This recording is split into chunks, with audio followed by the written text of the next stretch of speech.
이게 LHY83님, 남편분, 부인, 그다음에 자녀 둘, 4인 가족, 아주 4인 가족이 오늘 전형적인 패턴이 많으시네요. 8세, 5세, 아이들 아직 어리죠. 마찬가지예요. 뉴질랜드를 가든 호주를 가든 뭐 독일을 가든 노르웨이를 가든 어느 나라 언어든 지금 아이들 공부를 시키면은 원어민급이 될 수가 있습니다. 그래서 남편분은 83년생, 뭐 한국에서 나름 탑10 수도권 4년제 대학 졸업하셨고, 부인분도 4년제 대학 졸업하셨어요. 아마 기계 계열, 뭐 기계공학과 같은 데를 학사, 석사, 박사학위까지, 오늘 박사분들이 많으시네요. 박사학위 까지 마무리를 하셨고, 부인분은 특수교육, 유아교육, 학사 복수 전공하셨고, 현재 음악교육학 대학원 석사 중이세요. 남편분은 중견기업 7년째 책임연구원으로 근무하고 계시고, 부인분은 기간제 특수교사 8년째 경력, 8년 경력을 쌓은 다음에 이제 대학원 공부하시느라고 퇴사를 하셨나 봐요. 현재는 무직. 그리고 자산 규모는 한 3억 중반 아파트, 현금 자산 5천만 원 정도 준비가 되어 있으시고, 가족 사항이 딸 둘, 16년생, 19년생, 그다음에 희망 국가는 뉴질랜드 및 뭐 기타 뭐 영미권이든 어디든. 근데 어학 능력이 조금 아쉬우세요. 초중급. 어학 시험 경력은 많지만 원어민과의 대화 경험 부족으로 스피킹에 약함. 초중급 정도. 아마 점수는 조금 잘 나오지만 자신은 없으시다, 이런 뜻으로 해석이 됩니다. 부인분이 현재 석사 학업 중이라 2년 이후 이민을 고려하고 있습니다. 저를 통한 이민 후 아내는 가능한 현지에서 교육 관련 일을 희망하고 있습니다. 현재 저의 수입은 기업 중에서는 높은 연봉에 속하고 고용 상황도 안정적인 편입니다. 다만 직장이 지방이다 보니 아이들을 적절히 교육시키기 쉽지 않을 것 같아 고민이 많아서 이민을 계획하고 계세요. 근데 이미 여기서부터 제가 좀 짚어드릴 부분들이 있어요. 자, 부인분이 지금 특수교육 전공하시고 유아교육까지 공부를 많이 하셨어요. 복수 전공으로. 근데 결국 특수교사 8년 기간제로 근무하다가 수입이 많지가 않았을 거 아니에요. 사실 특수교사분들 기간제 교사 최저임금보다 조금 더 받는 정도 수준일 거란 말이죠.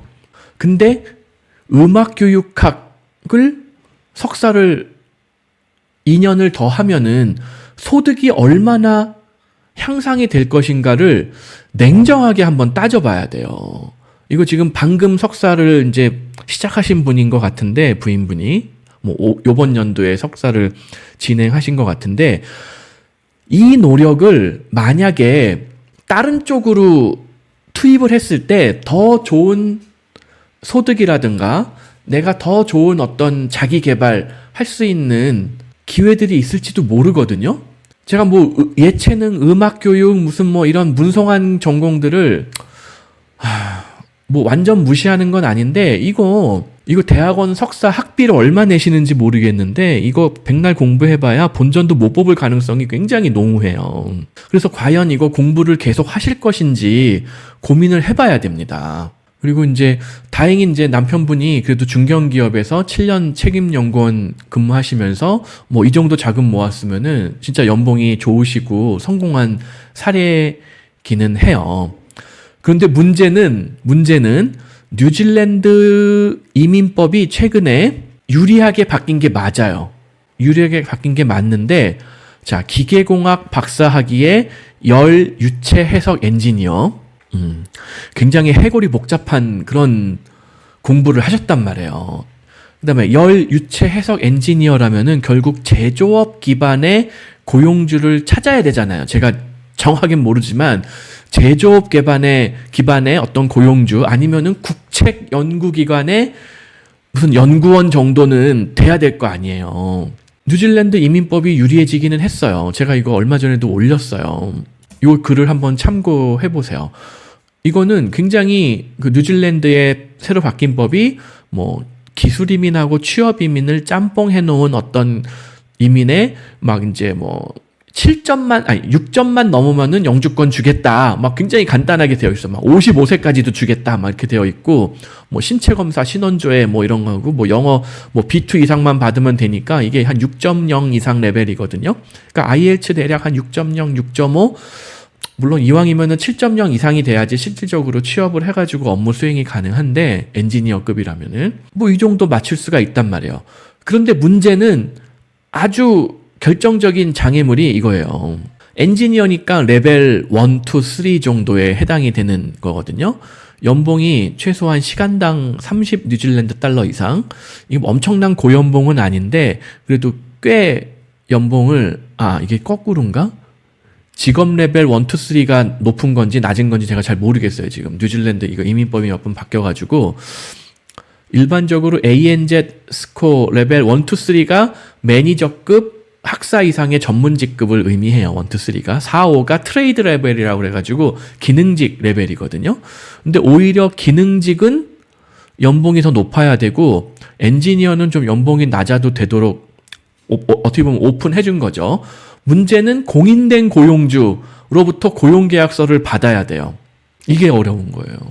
좀 전에도 비슷하게 어떤 분한테 제가 설명을 드렸지만은 이거 한국에 있는 거를 접고 이거 모르겠어요. 가능한지 모르겠는데 육아휴직이라도 하고 아이들이 어리니까 남편분이 그냥 배 째고 이거 그게 가능한지 모르겠는데 육아휴직하고 뉴질랜드로 일단 들어가서 어학 공부부터 시작을 해야 돼요. 이거 초중급 수준으로는 고용주 잡오퍼를 받을 가능성이 없어요. 그러니까 현지에 어학연수라도 시작을 해야 돼요. 뉴질랜드 들어가서. 그리고 그렇게 하면서 구직 활동을 해야 되고 어학 능력을 중상급 이상으로 올려야지 현실적으로 인터뷰를 통과할 가능성이 있다. 두 번째 이슈. 자, 뉴질랜드 인구가 어떻게 되죠? 아까 몰타 얘기할 때도 비슷한 얘기가 나왔는데 그래도 뉴질랜드는 몰타보다는 훨씬 큰 나라예요. 뉴질랜드 인구. 자, 500만이 조금 넘어요. 몰타보다는 10배 크기는 하지만 여전히 500만이에요. 한국의 10분의 1이란 얘기죠. 더군다나 뉴질랜드의 GDP by industry 뭐 이렇게 해야 되나? 제조업이 얼마나 차지하고 있느냐? Manufacturing 9%. 제가 뭐라 그러죠? 제가 문송해가지고 잘은 모르지만 유체 해석 엔지니어라면은 일단은 제조업에 관련된 일자리가 대부분일 거 아니에요.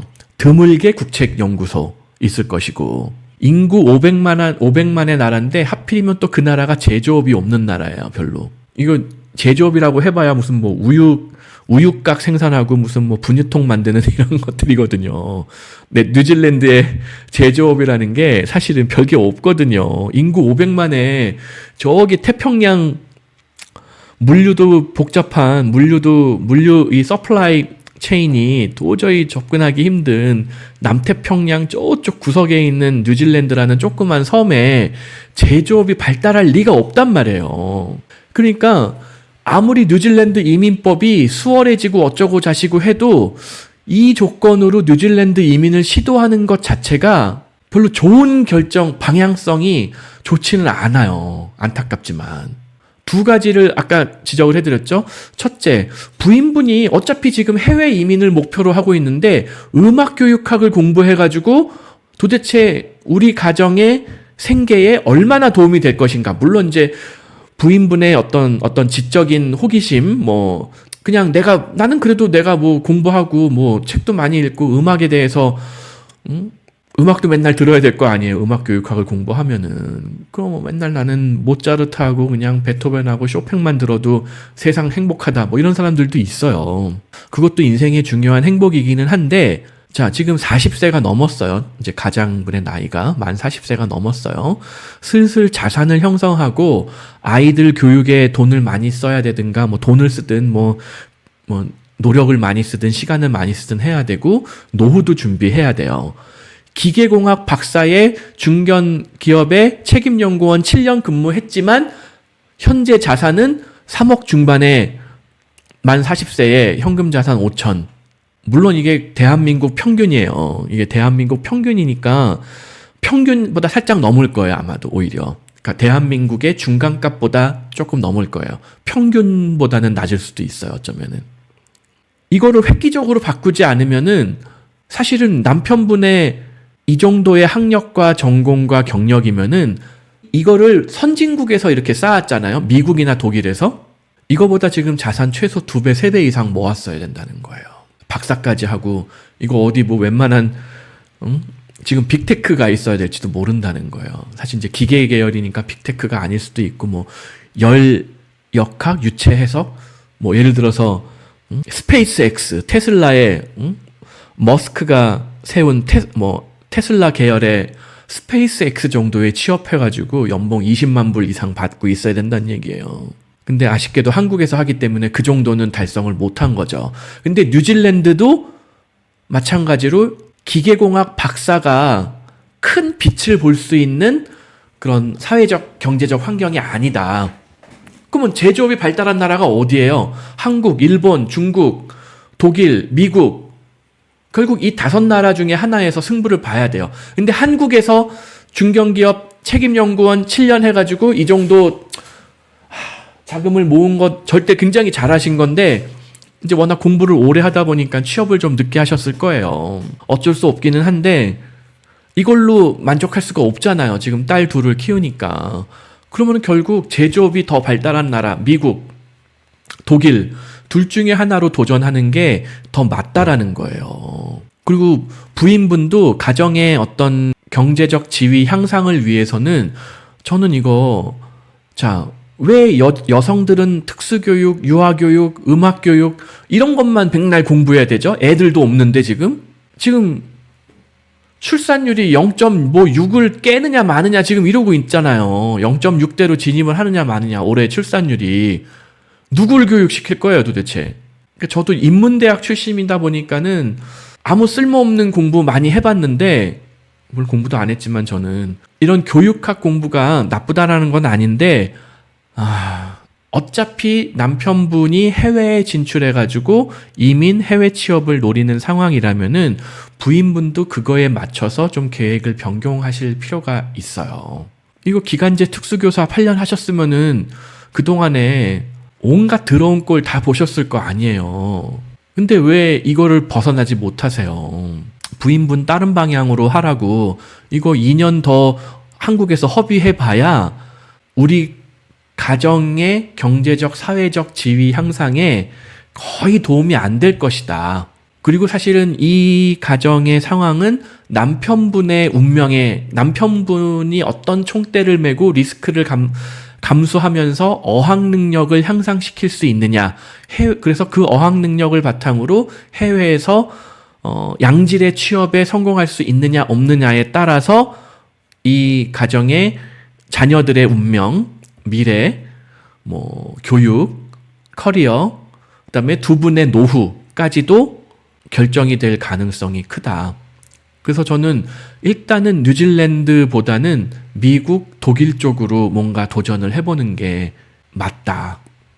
영미권, 지금 뉴질랜드를 1순위로 적으셨으니까 일단 영미권을 조금 더 생각을 두고 계신 것 같은데 그렇다라고 하면은 제조업이라던가 이게 어떤 이런 산업이 발달한 곳으로 가야 되니까 미국이 1순위예요.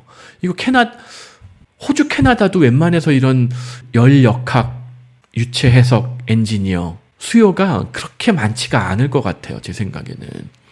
물론 제가 혹시 잘못 알 수도 있기는 한데 제가 문성하다 보니까 이런 기계공학이라던가 엔지니어의 세계를 막 깊게 알지는 못하는데 어쨌든 이게 제조업 기반의 고용시장에 특화가 되어 있는 분야라면은 미국을 1순위로 도전을 해보는 게 맞고 2순위는 영미권이 아니어도 괜찮다라고 하면은 스위스가 아니라 독일 같은 나라를 도전해보는 게 더 맞을 것 같다. 이거 한국 주소지로 백날 이거 이력서, 영문 이력서 복사해서 붙여놓고 1000개를 뿌릴 때도 없어요. 뉴질랜드는 심지어. 구인 광고 한번 찾아보신 적이 있는지 모르는데 구글로 뉴질랜드에 올라와 있는 엔지니어 잡을 한번 찾아보세요. 제가 한번 찾아볼까요? 얼른? 이제 스펠링도 못 쓰네. 엔지니어 잡 뉴질랜드. 몇 개나 올라올까요? 많이 올라오네요. 2000개 엔지니어링 잡 2000개 올라왔어요. 뉴질랜드에서는 사실 요거 sick.co.nz 요걸 많이 쓰는데 근데 대부분 메인터넌스 테크니션, 이건 엔지니어는 아니지만은 디자인 엔지니어, 미케니컬, 이런 거는 한번 도전해 볼 수도 있을지 모르겠어요. 제가 열 해석, 유체 해석 엔지니어가 정확하게 무슨 일을 하는지가 잘 모르겠지만 어쨌든 미케니컬 엔지니어링이라면은 이런 거에 한번 도전해 볼 수는 있을지 모르겠어요. 케미컬 엔지니어 이런 거는 해당이 안 되고 미케니컬 엔지니어.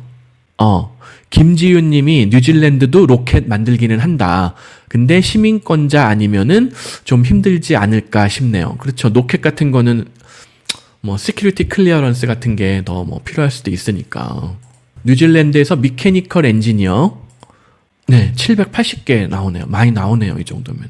이 중에서 내 학력과 경력으로 도전해 볼 수 있는 거를 한번 도전은 해봐야죠. 뭐 도전도 안 해보고 포기하긴 뭐 하니까. 그래서 이런 걸 도전해가지고 한번 도전을 해보고 되면 좋고 안 되면은 미국을 택하는 게 더 맞다라는 얘기예요. 훨씬 많잖아요. 게임이 안 되잖아요. 아까 뉴질랜드는 2,000개? 2,000개 정도가 뭐 언급된 게 엔지니어 잡 전체를 다 합쳐서 2,000개인가 있었었어요. 근데 미국에서 메케니컬 엔지니어로 특화해가지고 찾아보니까 49,000개가 나와요. 그러면 몇 배 차이예요. 엄청난 차이가 나잖아요. 물론 이분이 하셨던 그 열, 유체, 해석, 엔지니어, 이게 그냥 일반적인 메케니컬 엔지니어링하고는 좀 다른 것 같아요. 네. 뭐 이런 거에 해당이 되나요? 뭐 에어로노티컬 엔지니어 이런 거에 붙일 수가 있는 건가요? 하여튼 LHY83님 같은 경우에는 미국을 1순위로 도전해보는 게 맞지 않을까. 그 다음에 독일, 제조업이 좀 발달한 나라. 지금 기업 재직 중인 기업이 정확하게 어떤 부분에 업무를 하시는, 어떤 제품을 만드는 혹은 뭐 어떤 서비스를 제공하는 회사인지는 제가 정확하게 모르겠는데 그와 유사한 회사들이 뉴질랜드에 있는가 우선 찾아보시고 있으면은 그쪽에 지원을 해야 돼요. 근데 뉴질랜드에 그런 비슷한 회사들이 뭐 한 서너 개밖에 없다. 그러면 서너 개 다 지원해보고 되면 좋고 안 되면 할 수 없는 거고, 그 다음에 미국에도 우리 지금 내가 근무하는 회사와 유사한 회사들이 뭐 수백 개, 수천 개까지는 없겠죠. 한 수백 개 있을 수가 있단 말이에요. 미국은 규모가 크니까 최소 뭐 수십 개 있을 수가 있고, 독일도 마찬가지고, 그러면은 그쪽도 다 지원을 해봐야 돼요. 물론 제가 계속 말씀드리지만은 이거 그냥 복사해서 붙여넣기로 지원한다고 되는 것은 아니다. 그거는 일반적으로 그냥 쉽게 잘리고 뭔가 현지의 주소지, 뭔가 하여튼 뭐 현지에 일단 체류를 하고 있어가지고 고용주가 부담 없이 면접을 실시할 수 있는, 물론 이제 요새는 이렇게 그 화상회의가 발달되어 있기 때문에 이런 식으로 화상회의로 1차 면접을 보고 오케이, 이 사람이 승산이 있을 것 같은데 그러면은 내가 비행기 값 줄 테니까 한번 뉴질랜드 들어와, 이러는 경우들도 있고, 거꾸로 그쪽에 있는 고용주가 마침 뭐 어디 뭐 일본 출장 갈 일이 있는데 그래, 그러면 내가 너 면접하러 한국에 한번 들려볼게, 이러는 경우들도 아주 드물지만 있기는 있단 말이에요. 그래서 그런 식으로 한번 도전을 해보시면은 요 알려주신 내용에서는 최선의 시도가 아닐까 싶네요. 그래서 다시 정리해드리면 뉴질랜드 도전을 해보되 그렇게 많은 회사가 기회가 있지는 않을 것이다. 그